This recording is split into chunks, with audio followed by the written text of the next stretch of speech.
Hello दोस्तों, नमस्कार। ऐसे हम किसी चैनल में मैं आप सभी लोगों का दिल से बहुत बहुत स्वागत करता हूं। तो चलिए स्टार्ट कर लेते हैं। सबसे पहले इंपॉर्टेंट स्टॉक जो कि है एचएएल, सरकारी कंपनी है एंड एक अच्छी खबर फिलहाल तो हमारे सामने आती हुई देखने को यहाँ पे मिल रही है। अच्छी खबर मतलब बिजनेस से रिलेटेड, जितना ज़्यादा से ज़्यादा बिजनेस मिलेगा उतना ही ज़्यादा ये स्टॉक हम लोग को उड़ते हुए देखने को यहाँ पे मिलने वाला है। तो ऑब्वियसली हम यहाँ पे कह सकते हैं, रिपोर्ट के जरिए खबर देखने को मिल रही है कि एचएएल को शायद से आप यहाँ पे देख सकते हैं आने वाले समय में जो इंडियन एयरफोर्स में जो मिग फाइटर जेट्स जो इस्तेमाल यहाँ पे किए जाते हैं उनके इंजन प्रोड्यूस करने का एक बहुत बड़ा ऑर्डर यहाँ पे मिल सकता है। ये फिलहाल खबर तो सामने आती हुई देखने को मिल रही है, बट अगेन रिपीट करना चाहूँगा, अभी तक ऑफिशियल खबर नहीं है। आर बोले तो रिपोर्ट के जरिए या फिर एस बोले तो सोर्सेज के जरिए ये खबर फिलहाल तो सामने आते हुए देखने को यहाँ पे मिल रही है।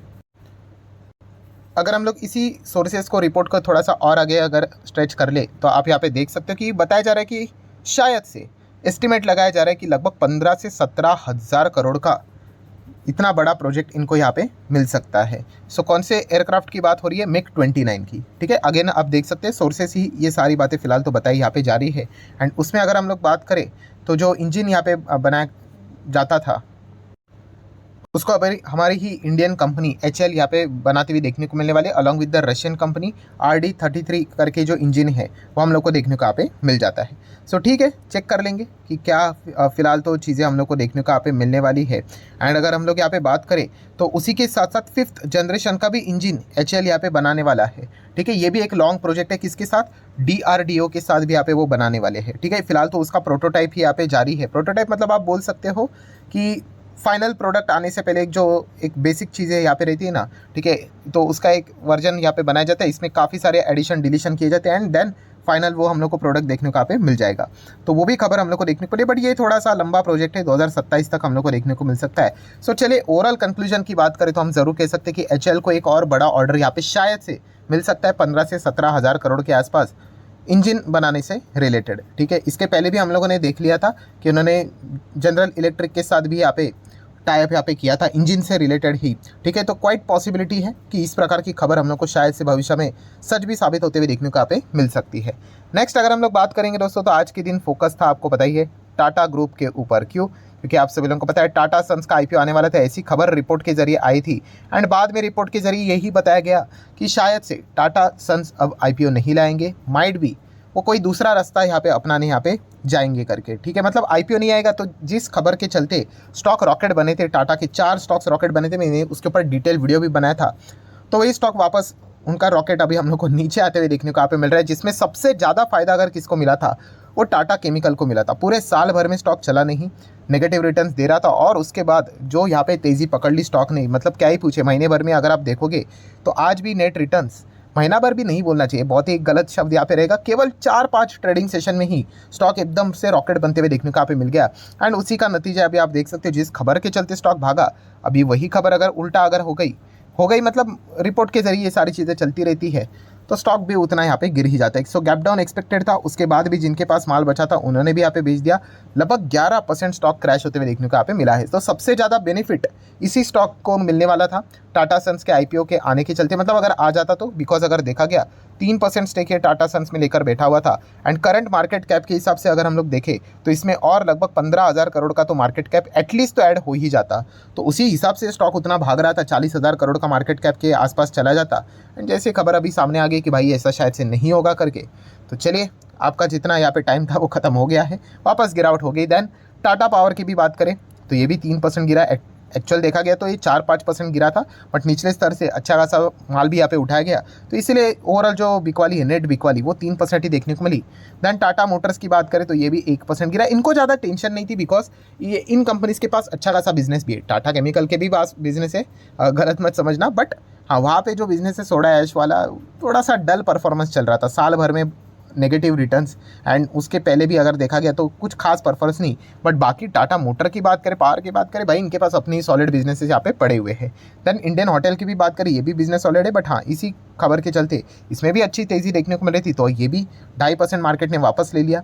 ठीक है, इनका 1% स्टेक टाटा सन्स में देखने को मिल रहा था। अभी भी उनके पास ऑप्शन है, वो ये नहीं कह रहे कि हम लोगों ने यहाँ पे कोई कैंसिल किया है करके, वैसा तो उनका कोई स्टेटमेंट आया नहीं, बट हाँ वो थोड़ा सा ऑल्टरनेटिव ऑप्शन यहाँ पे ढूंढने की कोशिश यहाँ पे कर रहे हैं कि कुछ डेब्ट बिट से रिलेटेड रीपेमेंट किया जाए, या फिर अलग से जो एंटिटी बना के वहाँ पे ट्रांसफ़र किया जाए, ताकि वो CIC कोर इन्वेस्टमेंट कंपनी है, वो टेक हटकर यहाँ पे उनको क्या मिल जाएगा, जो एक नॉर्मल कंपनी रहेगी उस हिसाब से वो परफॉर्मेंस कर देंगे एज ए एनबीएफसी। तो आरबीआई के जो स्ट्रिक्ट रेस्ट्रिक्शन है बिजनेस करने के हिसाब से वो हट जाएंगे उनके ऊपर से। तो ठीक है, अभी ये देख लेते हैं, ये इफ बट वाला ही खेल है। आज ऐसी खबर आ रही है, कल कोई और खबर भी आ सकती है। नेक्स्ट अगर बात करेंगे दोस्तों तो डीमार्ट, यस डीमार्ट की अगर हम लोग बात करेंगे, कंपनी काफ़ी बड़ी है, 2.5 लाख करोड़ का मार्केट कैप है, 5 साल में तो डबल करके देना चाहिए। ठीक है, अभी 170% के नेट रिटर्न तो नज़र आ रहे हैं, बट कई समय से ये स्टॉक एक ही रेंज में देखने को यहाँ पे मिल रहा है। सो ओवरऑल अगर देखा गया तो निचले स्तर से थोड़ा सा अभी अच्छा परफॉर्मेंस देखने को मिला है, महीने भर में 8.5% देखने को मिल चुका है। 6 महीने में भी अगर हम लोग देखेंगे ठीक ठाक परफॉर्मेंस देखने को यहाँ पे मिल चुका है। पीटी के हिसाब से अगर देखा गया तो अभी भी थोड़ा और उड़ना यहाँ पे चाहिए, तभी जाके वो 12.5% का जो नॉर्मल एक बेंचमार्क रहता है उतना रिटर्न यहाँ पे बन सकते हैं। सो अगर देखा गया डीमार्ट से रिलेटेड कोई तो एकदम ज़बरदस्त खबर यहाँ पे आनी चाहिए, तभी जाके हम लोग को वो मूवमेंट आते हुए देखने को मिलेगी, वरना स्टॉक काफ़ी बड़ा है। तो खुद के हिसाब से अगर देखा गया तो ये मिड कैप स्मॉल कैप तो है नहीं कि एकदम ही छोटा सा माल, मतलब किसी ने अगर उठा लिया तो स्टॉक एकदम सर्किट्स पकड़ लेंगे, तो वो नज़ारा तो यहाँ पे देखने को यहाँ पे मिलता नहीं है। नेक्स्ट बात करेंगे तो आरवीएनएल भी आज के दिन काफ़ी अच्छा भागा। उसके बाद नेट तेज़ी 3% की रही, एक्चुअल तेज़ी 5% से भी ज़्यादा की थी।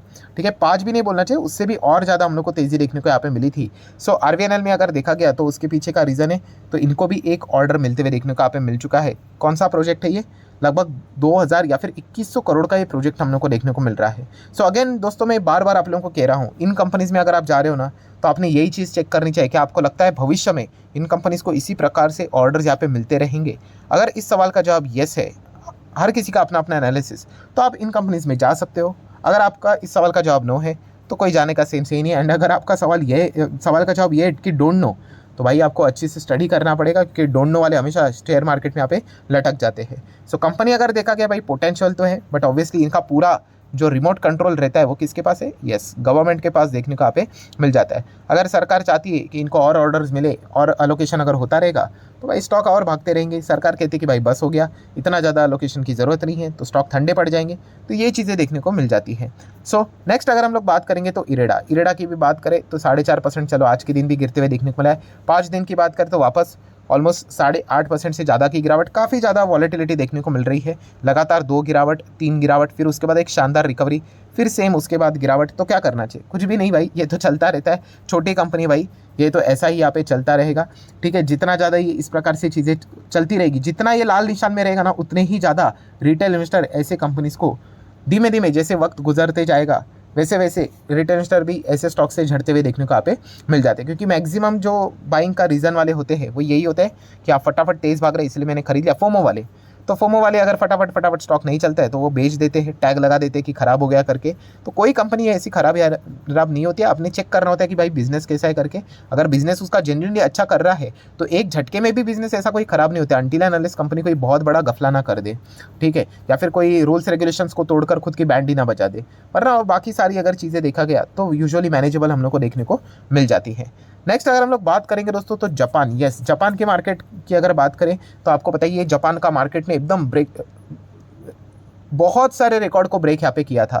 ठीक है, 40,000 का लेवल यहाँ पे उन्होंने टच यहाँ पे किया था। आप यहाँ पे देख सकते हो साल भर में 40% जापान का मार्केट भागते हुए देखने को मिला। And overall maximum chart pattern देखेंगे तो 30 साल तक जापान के मार्केट ने अपने निवेशकों का पैसा डुबाया, कुछ नहीं कमा के दिया, ब्रेक इवन करने के लिए भी इतना टाइम लगा। एंड अभी जाके टॉप पे बैठा हुआ है। वही जापान का बाजार जोरदार क्रैश होते हुए देखने को मिला। आप परसेंटेज के फॉर्म में देख सकते हो 2.25% तक, इनफैक्ट ये तो 2.25% निचले स्तर से रिकवरी हुई है, वरना 2.5% से ज़्यादा जापान का मार्केट हम लोग को टूटते हुए देखने को यहाँ पे मिला था। तो डेफिनेटली इतने ज़ोर से मार्केट जब गिरता है तो ब्रेकिंग न्यूज़ तो बनती हुई देखने को यहाँ पे मिल जाती है।